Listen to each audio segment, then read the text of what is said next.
Bonjour, bienvenue sur le podcast Je peux pas, j'ai avocat. Le podcast qui va vous faire découvrir la relation avocat-client autrement.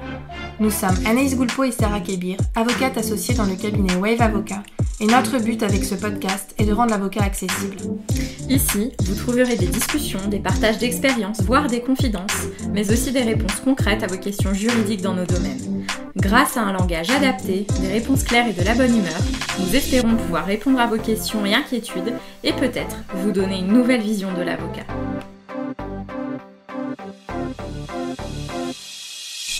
Bonjour à tous, aujourd'hui je reçois Alison Boons, photographe professionnelle. Avec Alison, on a parlé de beaucoup de sujets liés à l'avocat, beaucoup de sujets liés à son activité professionnelle. Alison donc, est photographe, d'ailleurs très talentueuse. Si vous voulez aller la suivre sur ses réseaux et voir son travail, ça vaut le détour.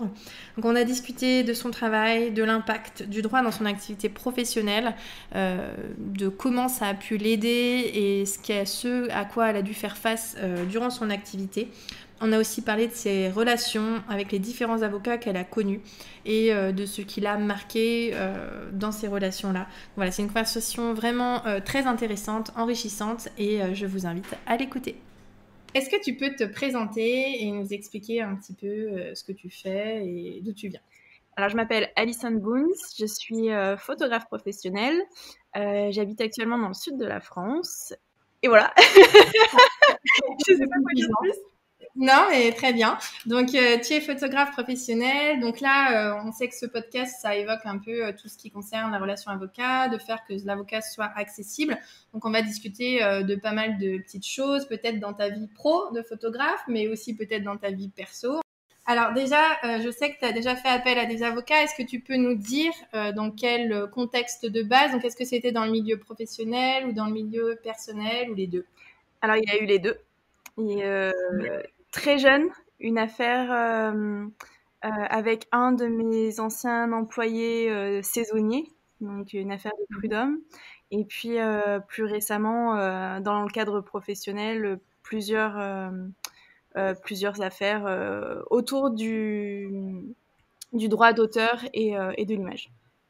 Oui, parce que vu que tu es photographe, forcément, de fait, ça, c'est des problématiques peut-être qui se posent assez rapidement.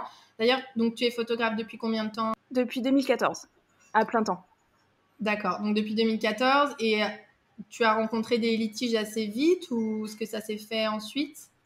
Le premier, très rapidement, par manque d'informations sur justement les contrats droit d'auteur et droit d'image.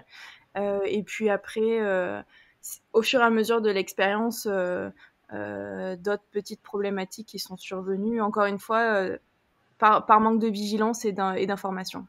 Et d'informations, oui. C'est aussi pour ça qu'on prône dans le podcast tout ce qui concerne l'accès au droit, d'ailleurs plus largement que l'accès à l'avocat, parce qu'en fait, c'est important aussi de prévenir plutôt que de guérir. Hein. On peut faire les deux, mais c'est bien aussi la prévention. Et du coup, par rapport à ça, par exemple, quand tu étais très jeune, ton premier litige donc, que tu as eu avec les prud'hommes, donc c'était dans le cadre d'un contrat de travail ou c'était dans le cadre d'un stage ? C'était un contrat de travail, donc un CDD saisonnier de 3 mois, simplement avec un arrêt de contrat avant la date effective et un souci de comptage d'heures, tout simplement, quelque chose de très classique. Et donc, tu as eu tout de suite le réflexe avocat ou comment ça s'est passé ? C'est quelqu'un qui t'a recommandé, enfin qui t'a dit ce serait bien que tu vois un avocat ? Parce que c'est vrai que dans ce cadre-là, c'est peut-être, on se dit ça vaut pas forcément le coup. L'idée, c'était d'avoir avant tout une médiation, un médiateur, puisqu'en fait, on n'arrivait pas à se mettre d'accord.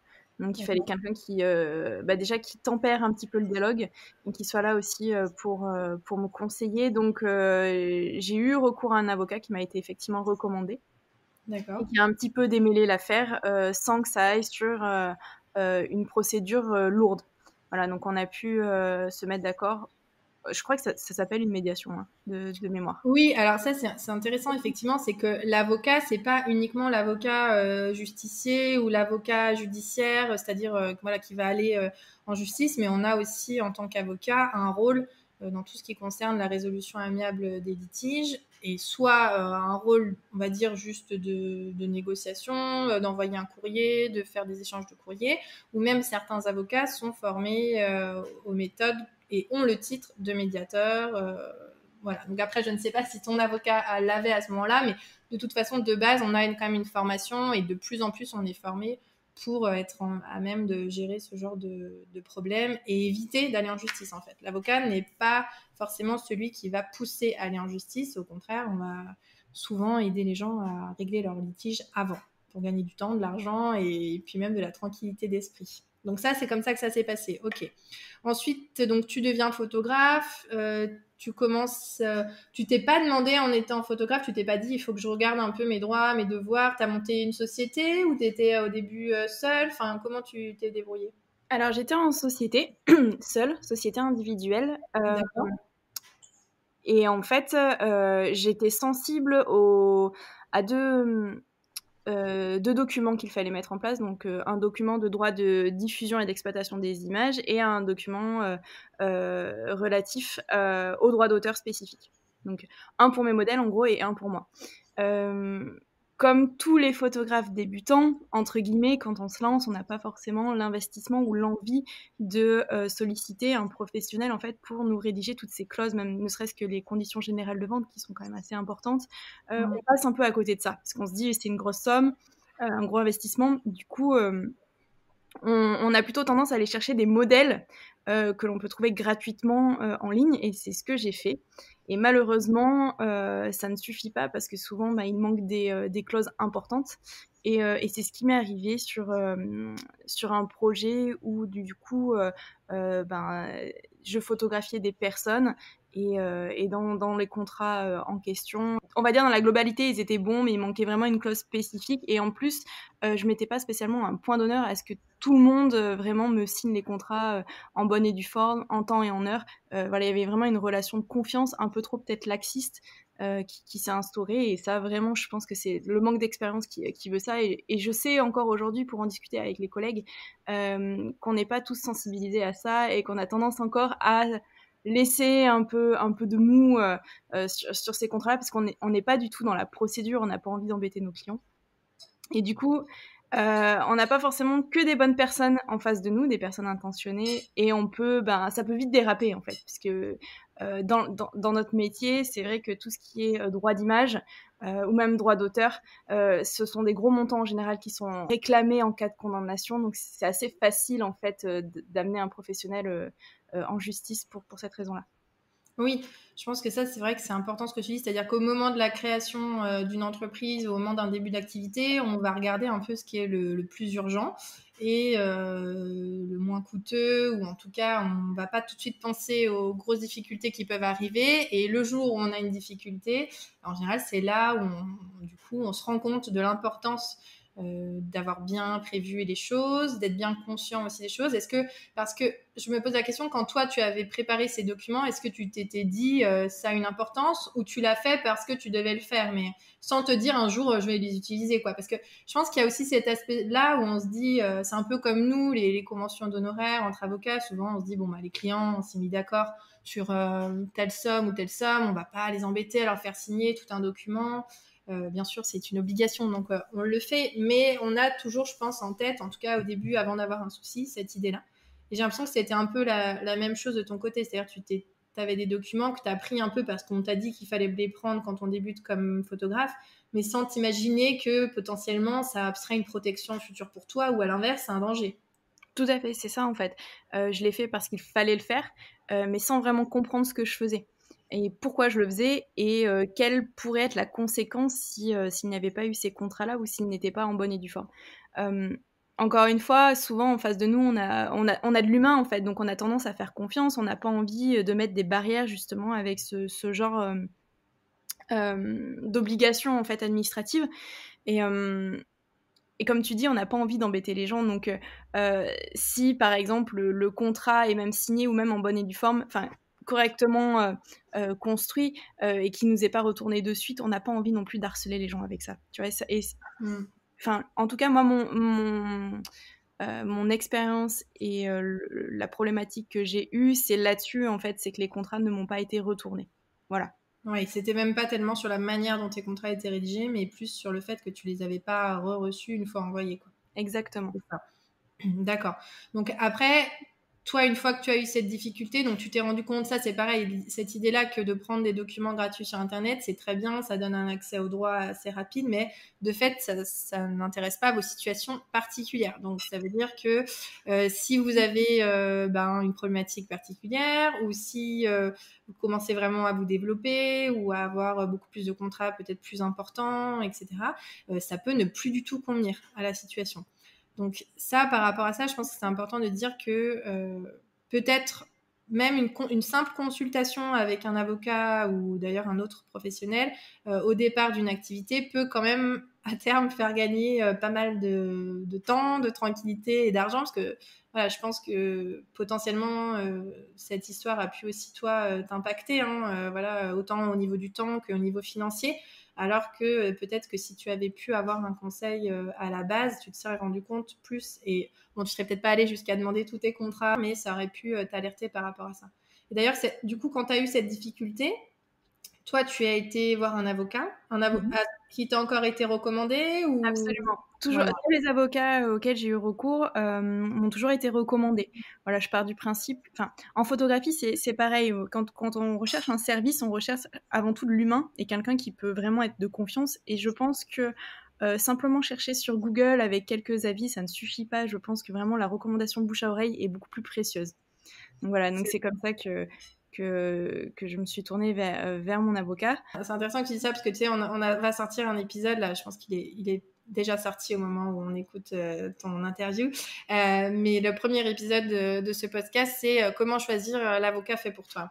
Et ça, c'est drôle que tu dises ça parce qu'effectivement, ce qu'on dit, c'est que la première chose, c'est la recommandation. C'est ce vers quoi tout le monde va se tourner en priorité. Et après, de fait, certaines personnes ne connaissent pas d'avocat et n'ont pas d'avocat dans leur entourage. Donc là, ça devient un peu plus complexe.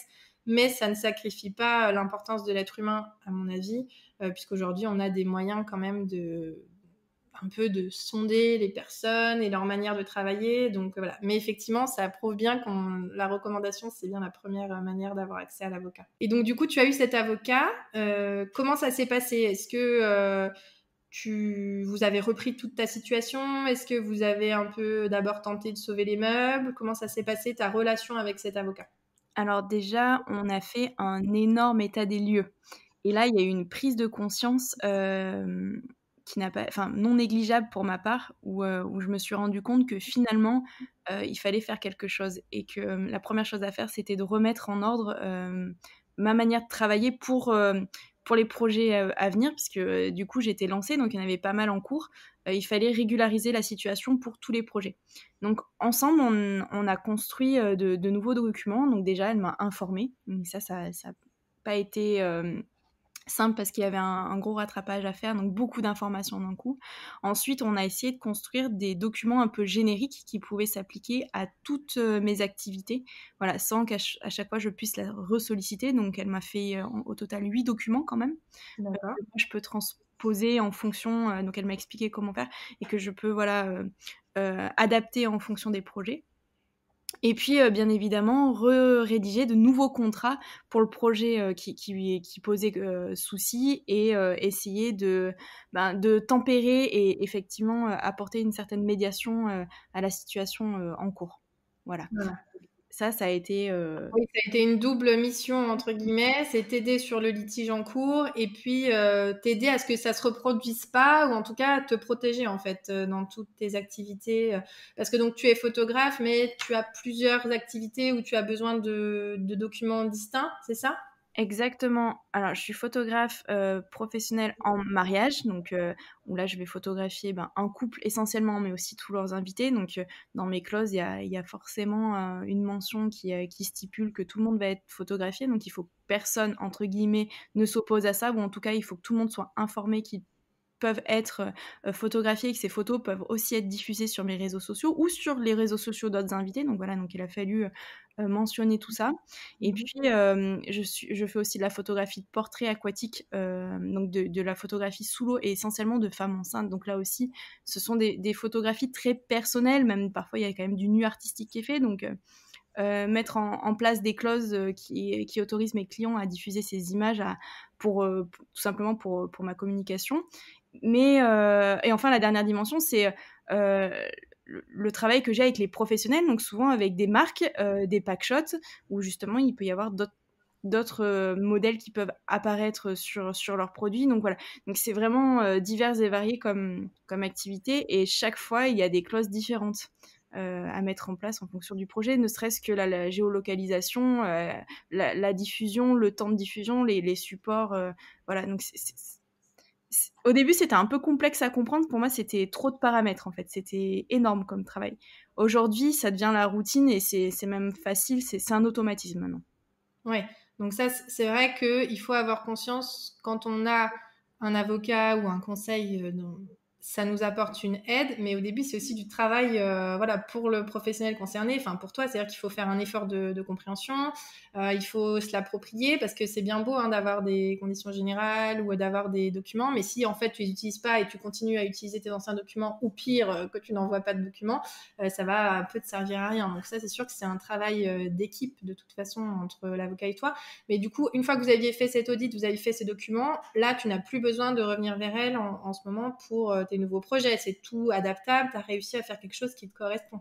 Alors, c'est adaptable. En revanche, je suis toujours en relation avec... Est-ce que je peux citer son nom ou pas du tout? Bah, écoute, je pense que ça l'embêterait pas.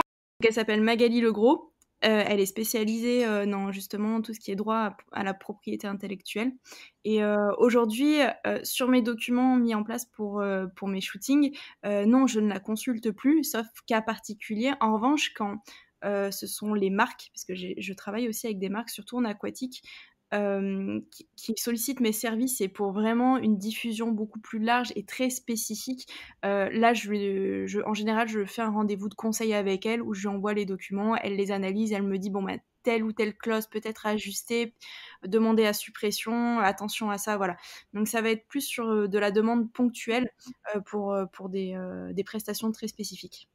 Oui, donc ça, c'est vrai que c'est bien. Du coup, c'est que en fait, l'intervention de l'avocat, elle est à géométrie variable, quoi. C'est vraiment un travail qu'on fait ensemble, et donc ça peut être ponctuel, un besoin ponctuel, comme ça peut être une relation plus régulière.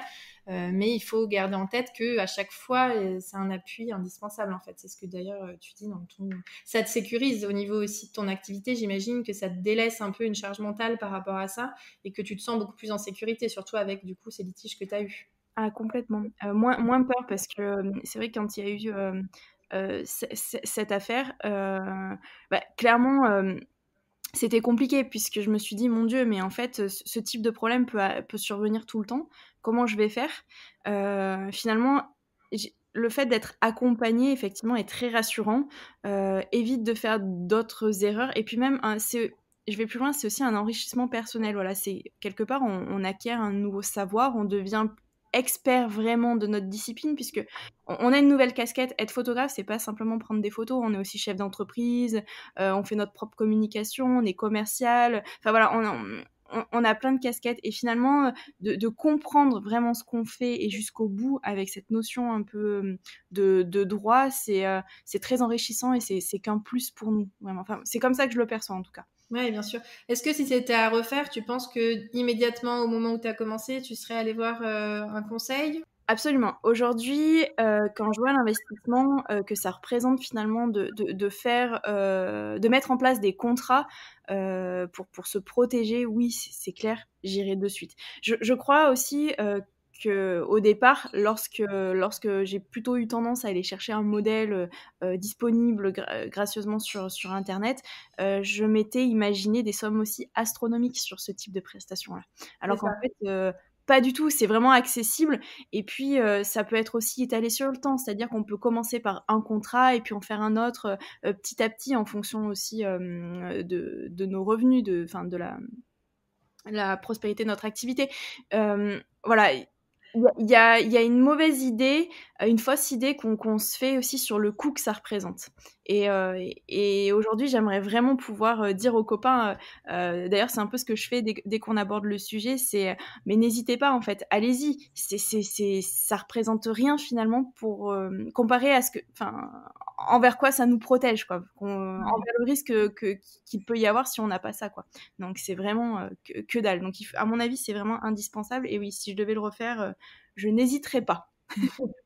Oui, non, et ça, c'est vrai que ça fait partie un peu des problématiques. C'est-à-dire que l'avocat, de fait, ça rime avec cher.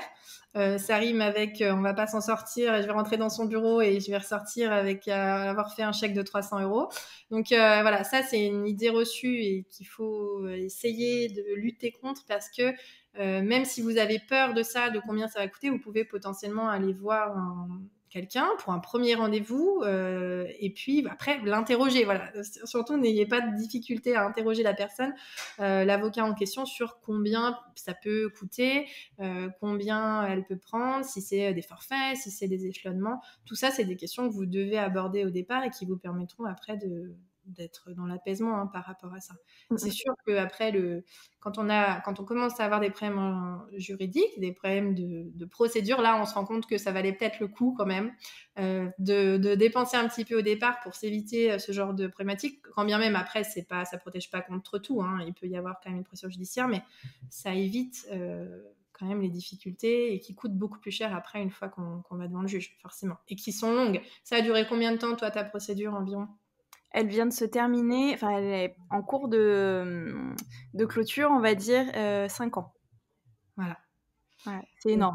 5 ans de procédure, voilà. Donc, vous imaginez un peu, voilà. Dès qu'on parle, moi je dis souvent à mes clients, les délais judiciaires sont pas le délai du commun des mortels. Voilà. C'est-à-dire que quand nous, on vous dit ça va aller vite, en fait, vite, c'est dans les délais judiciaires, c'est 6 mois, 1 an, quoi. C'est pas 1 ou 2 semaines. Donc voilà, si ça va lentement, de fait, voilà, on arrive à 5 ans, 10 ans, ça peut vraiment être long. Donc, mieux vaut prévenir que guérir.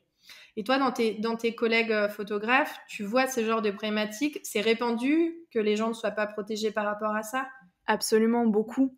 Et souvent, comme moi, en fait, je veux dire la majeure partie du temps, ils se rendent compte que c'est dommage de ne pas avoir mis en place quelque chose parce que c'est trop tard. Voilà, souvent, c'est quand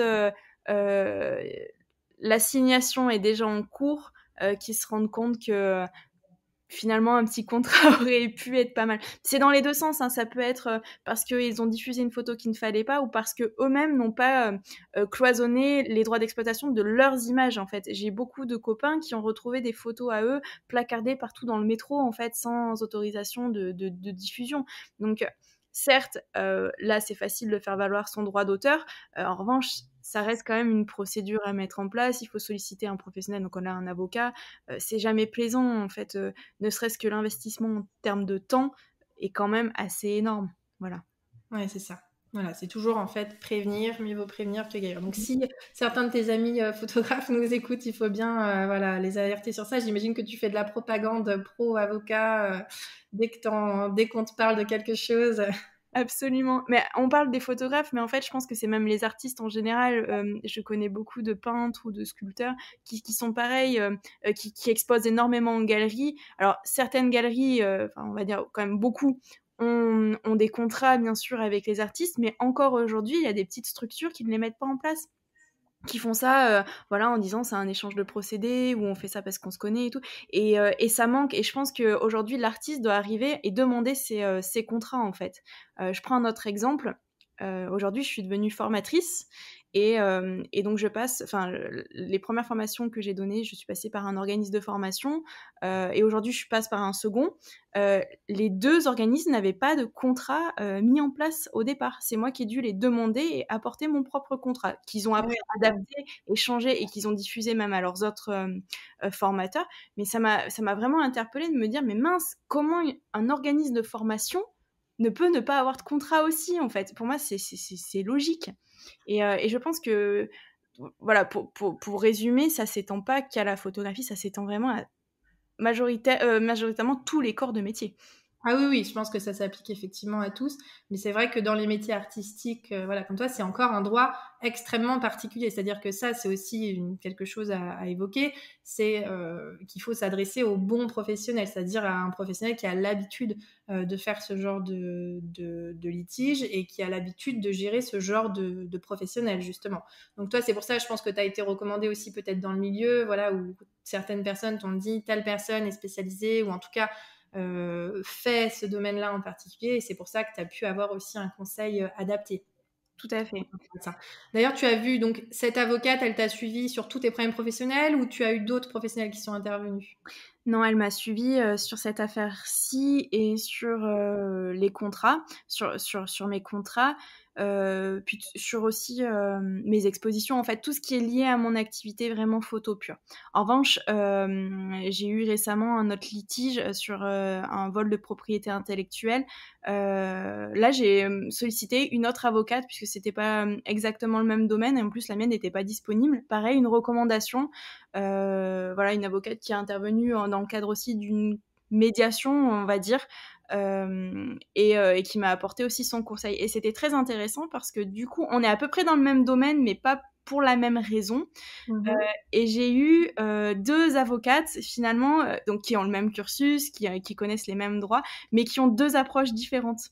Et c'était assez intéressant en fait de voir que finalement il y a plusieurs manières d'aborder les choses, voilà, pour arriver à la finalité. Donc il peut y avoir des avocats un peu plus doux, très basés sur l'humain, la médiation, d'autres qui sont un peu plus cavaliers, qui vont directement sur l'attaque. J'ai trouvé ça assez riche, voilà, comme expérience pour le coup, et je me dis que encore une fois, à chaque fois, même si on se tourne vers un avocat en premier choix, on peut toujours aussi avoir un deuxième conseil pour voir comment un autre aborderait en fait le problème. Et finalement, il faut choisir celui qui nous correspond le mieux.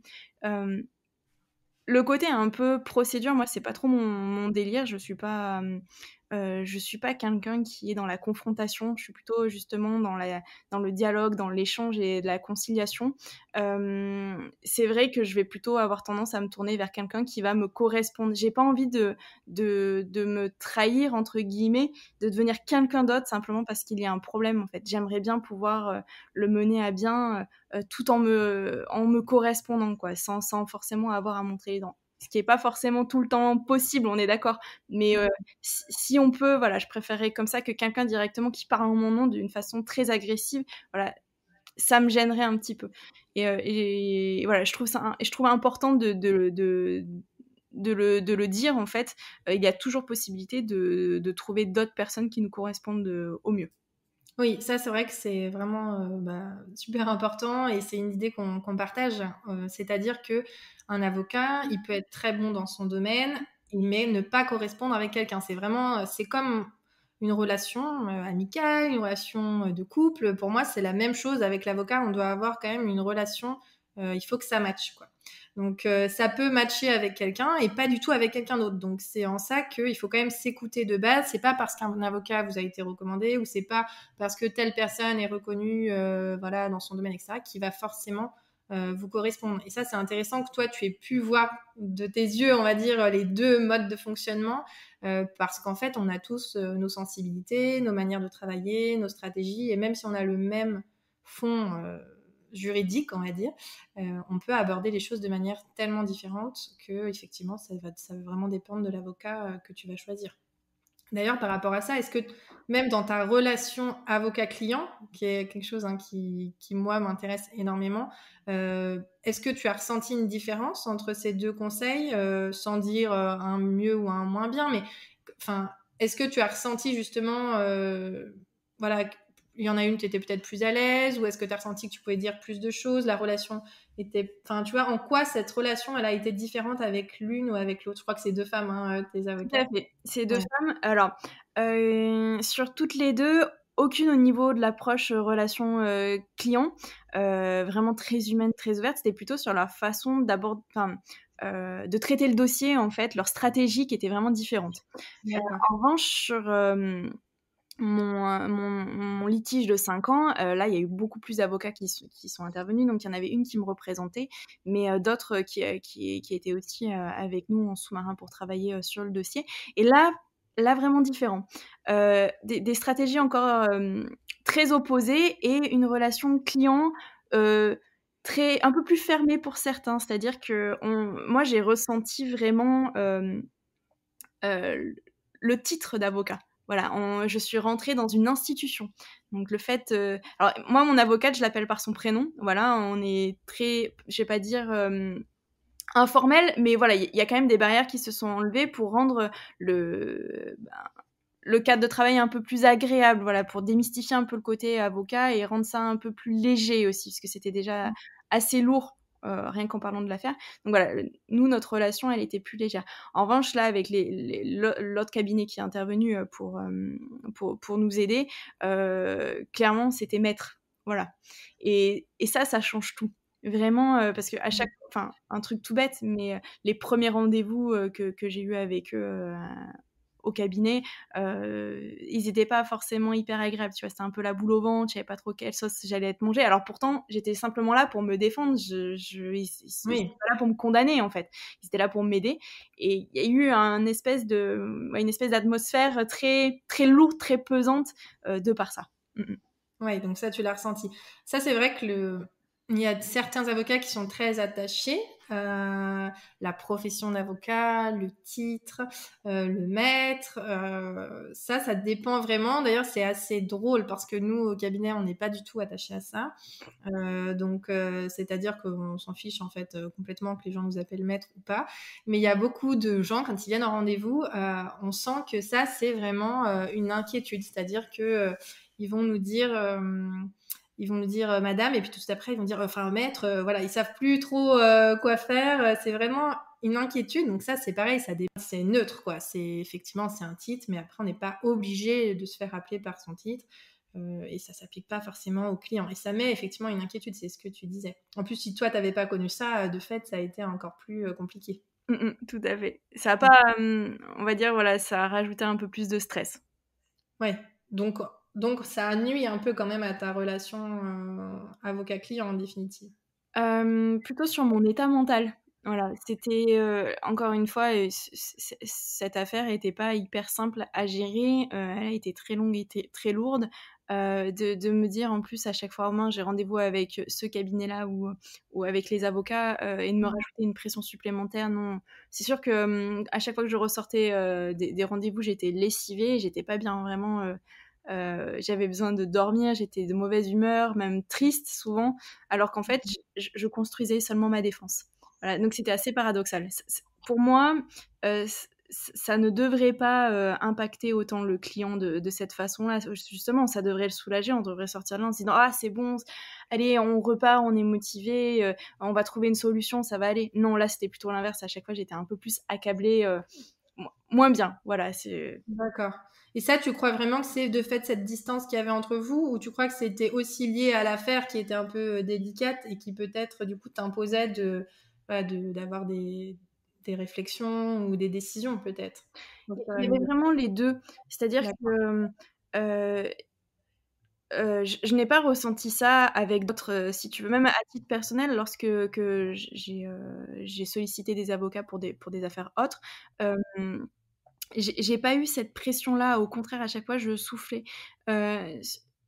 Cette expérience en particulier avec ce cabinet-là était plutôt assez cavalière, justement, dans le sens de faire une défense par l'attaque, vraiment. Du coup, les termes employés aussi étaient pas possibles, c'est-à-dire qu'il n'y avait pas non plus d'effort de transformer. Ah oui, alors ça, c'était aussi quelque chose d'important. Souvent, les avocats On va faire quelque chose d'intéressant là. Je sens ce que tu vas dire, oui. Vas-y. Sont dans leur petit monde avec leurs mots, leurs termes, leurs lois, voilà, des termes très spécifiques, juridiques, procédures, etc. Nous, on n'est pas informés de ça, on connaît pas. Et donc, il y a des trucs qui passent et puis on se dit, ok, bon, c'est pas grave, peut-être que je suis un peu bête, je dois pas savoir. Et puis en fait, c'est tellement évident pour eux.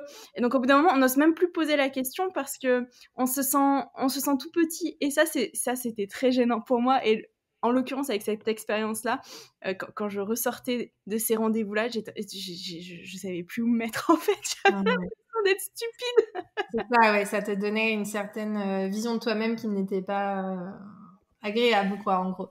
Et ça, c'est une problématique, mais tellement, je pense que tout le monde rencontre, c'est-à-dire dans n'importe quel domaine, etc. Même moi, par exemple, qui exerce dans des domaines un peu plus du particulier, c'est-à-dire toi, c'est vraiment spécifique en plus, donc j'imagine que le langage est encore plus fort. Mais même moi qui exerce plus en droit des personnes ou en droit immobilier, des termes effectivement, autant juridiques, même dans notre procédure, en fait, dans notre manière de fonctionner, qui sont très spécifiques et dont on ne se rend pas forcément compte. Donc là, ça fait partie, nous, de nos problématiques premières au cabinet, où on essaye, voilà, on était même en train de monter un petit dictionnaire de notre cabinet pour pouvoir le donner aux clients à l'avance. Et puis on dit toujours en fait aux gens si vous comprenez pas la moindre chose, il faut absolument nous arrêter et nous demander, parce qu'en fait ça crée une barrière et parfois même ça ferme en fait les gens. Des fois on voit en rendez-vous, c'est pour ça on essaye d'être hyper vigilante par rapport à ça, mais on sent en fait que la personne se ferme et parce qu'elle comprend plus en fait. Donc il faut vraiment pas hésiter de demander tout, hein. Même des mots où nous ça nous semble évident, c'est jamais idiot en fait de poser la question quand on comprend pas. Et même nous avocats, c'est tellement difficile au final on se rend compte de rendre la chose, enfin de vulgariser notre langage et d'expliquer en fait des choses qui nous paraissent effectivement évidentes. D'ailleurs, tout à l'heure, tu nous as parlé d'assignation, donc tu commences toi-même à faire du langage juridique sans t'en rendre compte. Donc voilà, l'assignation, c'est pareil. Quelqu'un qui n'a jamais eu affaire à un avocat ou qui n'a jamais été en justice, il va pas savoir ce que c'est une assignation. Donc pour votre gouverne, l'assignation, c'est effectivement le premier acte qui fait qu'on saisit un juge. C'est un mode qui est utilisé pour saisir le juge, et donc c'est par la voie d'un huissier, mais en gros c'est je fais une action et je t'en informe et voilà ce que je veux et voilà quelles sont mes problématiques. Donc c'est ça une assignation. Mais c'est vrai que facilement on va aller vers pour nous des termes qui nous paraissent évidents et qui ne sont pas du tout pour le client. Donc ça c'est intéressant parce qu'au final tu as eu à la fois cet écran avocat, maître, statut social, et à la fois à l'écran, je comprends rien à ce qu'ils me racontent et je cherche même pas à savoir parce qu'en fait, ils vont me prendre de haut et potentiellement, ça va me faire plus de mal encore qu'autre chose de demander et j'ai même plus envie en fait de demander. Alors il y avait un peu de ça, mais c'était surtout que tu sentais qu'ils avaient énormément de dossiers à gérer, de cabinet, et chaque minute était très très précieuse. Donc tu vois, les rendez-vous, c'était maxi 30 minutes, quoi. Et déjà 30 minutes, c'était long. Donc il fallait aller très très vite. Et du coup, le temps de reformulation qu'ils auraient pu prendre pour m'expliquer plus clairement, ils le prenaient pas en fait. Je pense que clairement ils pouvaient pas. Mais c'est du coup un problème parce que tu laisses ton client finalement comme ça dans l'incompréhension parce que t'as trop d'activités. Après, ce que je peux aussi comprendre, hein, forcément, on ne peut pas passer 1 heure sur chaque rendez-vous. C'est clairement compréhensible. Mais du coup, c'est quand même dommage et ça rajoute ce côté un peu négatif qu'on peut avoir de la vision de l'avocat et des raisons aussi pour lesquelles on va pas forcément solliciter lorsqu'on se lance et qu'on a envie de faire des contrats aussi. Voilà, tout simplement parce qu'on se dit on n'est pas important par rapport à d'autres problèmes qu'il peut y avoir sur d'autres cas juridiques. Voilà. Ouais, et ça, c'est vrai que c'est hyper intéressant ce que tu dis. Après, je pense qu'effectivement, parfois, on n'a pas le temps nécessaire pour avoir vraiment un suivi personnalisé, mais à la fois, il y a aussi des choses qui peuvent être mises en place pour permettre d'avoir plus de temps. C'est-à-dire que moi, par exemple, à titre d'exemple, puisque c'est ce qui sera le plus parlant, nous, nos clients ont nos numéros de téléphone directs, donc ils ont nos numéros de portable, donc ils peuvent nous joindre directement. Sauf qu'effectivement, parfois on est en rendez-vous, parfois on est en audience, parfois on est en train de travailler sur le dossier de quelqu'un et on peut pas se couper en fait, hein, voilà. Donc souvent, les gens peuvent laisser des messages ou quoi que ce soit. Mais ce qu'on instaure en général avec les clients, c'est de dire, le mieux, c'est encore de réserver un moment, c'est-à-dire on a un site internet avec toutes nos disponibilités et même c'est des choses gratuites, hein, je veux dire de la même manière que quand quelqu'un nous aurait téléphoné, mais on fixe un rendez-vous ensemble dans l'agenda où je sais que moi je suis disponible, la personne est disponible, on sait le temps qu'on a et ça permet d'avoir toute l'attention de l'avocat et de se sentir à nouveau importante. Et même pour l'avocat, c'est quand même beaucoup plus agréable d'être disponible parce que répondre à une question ou un doute, une inquiétude, il faut une certaine disponibilité mentale et de ce qu'on est en train de faire en fait. Donc, je pense que c'est toute une organisation à prendre et ça dépend aussi beaucoup des litiges. C'est-à-dire que toi, dans ton domaine, je pense que c'est plus business, quoi, dans le sens, on va au problème business et on parle d'argent, on parle de vraiment du technique, etc. Donc peut-être que ça, c'est encore plus amplifié, à mon avis, cette difficulté-là. Peut-être qu'elle l'est moins dans des domaines plus particuliers, particuliers au sens de personnes particuliers et non personnes société, et donc où il y a tout un aspect quand même psychologique qui est hyper important en fait. On est avocat, mais aussi psychologue, assistant social. Voilà, donc on ne se prévaut pas de ça, mais il y a quand même tout un côté, je pense, qui ajoute de l'humain aussi. D'ailleurs, par rapport à ça, donc tu disais que tu avais eu donc, tu as eu tes soucis en tant que professionnel et tu as eu tes soucis en tant que personnel, enfin, en tout cas, Alison, toi-même, quoi. Est-ce que, justement, vu que c'était pas le même type d'avocat, est-ce que dans les mêmes domaines, est-ce que tu as senti ça, une différence? Peut-être, j'ai l'impression que tu es quand même assez proche, entre guillemets, de ton avocate qui s'occupe de toi au quotidien en photographe, donc ça se rapproche un peu plus de cette relation-là que de la relation que tu as eue au niveau de ton gros litige. Est-ce que tu as vu une différence par rapport à ça? Alors dans la sphère perso, j'ai eu recours aussi à un autre cabinet, donc là c'était pour un problème d'immobilier. Et j'ai eu cette relation aussi très humaine avec le cabinet. Donc non, je pense vraiment que ça dépend des personnes. Voilà, il y a des avocats qui vont accepter d'avoir une dimension un peu plus émotionnelle et du coup qui vont rentrer un peu plus dans l'écoute, qui vont donner davantage de temps, qui vont essayer aussi de rassurer, d'autres qui vont directement à l'essentiel, comme tu viens de le dire. Et c'est ce qui s'est passé aussi sur mon premier cas, entre guillemets, lorsque que j'étais jeune encore. Puisque j'avais 16 ans quand la première fois que ça m'est arrivé, là, pour le cas du prud'homme, où l'avocat que j'avais, il est allé directement à l'essentiel, il m'a rien expliqué, il m'a dit il faut faire ci, ça, ça, et voilà. Alors que là, récemment, sur le problème immobilier, c'était encore autre chose. Voilà, ça s'est même fait à distance, pour dire. Donc ça, c'était très, très appréciable de pouvoir aujourd'hui travailler avec un cabinet qui a des solutions modernes, j'ai envie de dire. On n'a plus forcément besoin de se déplacer. On peut faire ça par visio, par téléphone, par écrit. Justement, ça allège un peu tout ça. Voilà, ça enlève tout ce côté un peu procédure qui peut être vu comme quelque chose de très négatif, très lourd. Donc... je pense que ça dépend simplement des personnes qu'on a en face et des valeurs, enfin, de comment elles perçoivent leur travail, en fait, tout simplement. Est-ce qu'elles ont envie d'accorder de l'importance à l'émotionnel ou non, tout simplement. Oui, c'est ça. Effectivement, oui, je pense que tu as raison. Mais toi, qu'est-ce que tu dirais par rapport... Bon, outre, bien sûr, le fait qu'il soit compétent dans son domaine, qu'est-ce que tu penses être le plus important chez un avocat, vu que tu en as quand même vu, au final, quelques-uns. Donc, c'est bien, tu as le recul nécessaire. Qu'est-ce que tu trouves comme qualité, on va dire, la plus importante, si tu devais en choisir une? Alors, c'est difficile d'en choisir qu'une. Pour être tout à fait transparente, j'ai dû côtoyer au moins une dizaine d'avocats là, dans ma vie. Je pense qu'il y a un juste milieu, en fait, tout simplement. Je vais pas dire que... Alors, je serais peut-être un peu vulgarisée de dire ça, mais pour moi, ils sont tous compétents. Okay, ils ont tous leur titre d'avocat, donc ils savent de quoi ils parlent. Ils ont des stratégies maintenant qui sont différentes, de par aussi leur personnalité, tout simplement. Donc... Je pense, comme tu le disais tout à l'heure, tout simplement que en choisissant notre avocat, on doit trouver quelqu'un qui nous correspond, voilà, avec qui ça match avant tout. Quelqu'un qui peut comprendre notre problème et essayer de le solliciter. Alors à notre façon, c'est un peu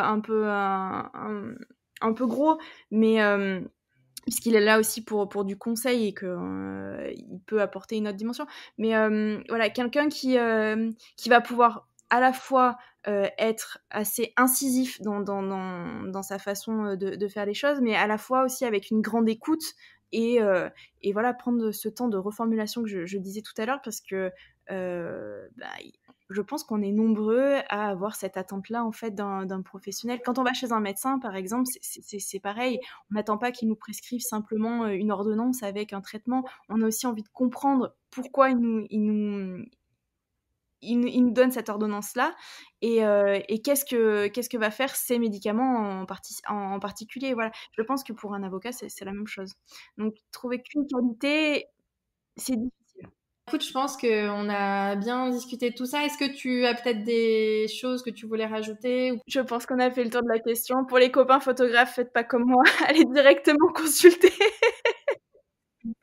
Oui, c'est vrai. Voilà, je pense que c'est le message là, le plus important, c'est prévenir plutôt que guérir. Je pense qu'on pourra terminer là-dessus. Merci beaucoup, Alison. C'était super de t'avoir. Et puis, à bientôt. Merci d'avoir suivi ce podcast. Pour nous soutenir, n'hésitez pas à nous laisser une note et un commentaire sur les plateformes de podcast. Vous pouvez également nous retrouver sur les réseaux sociaux, Facebook, Instagram, LinkedIn et YouTube. N'hésitez pas également à nous laisser vos commentaires et avis. Nous vous laissons tous les liens sur les notes du podcast. À bientôt.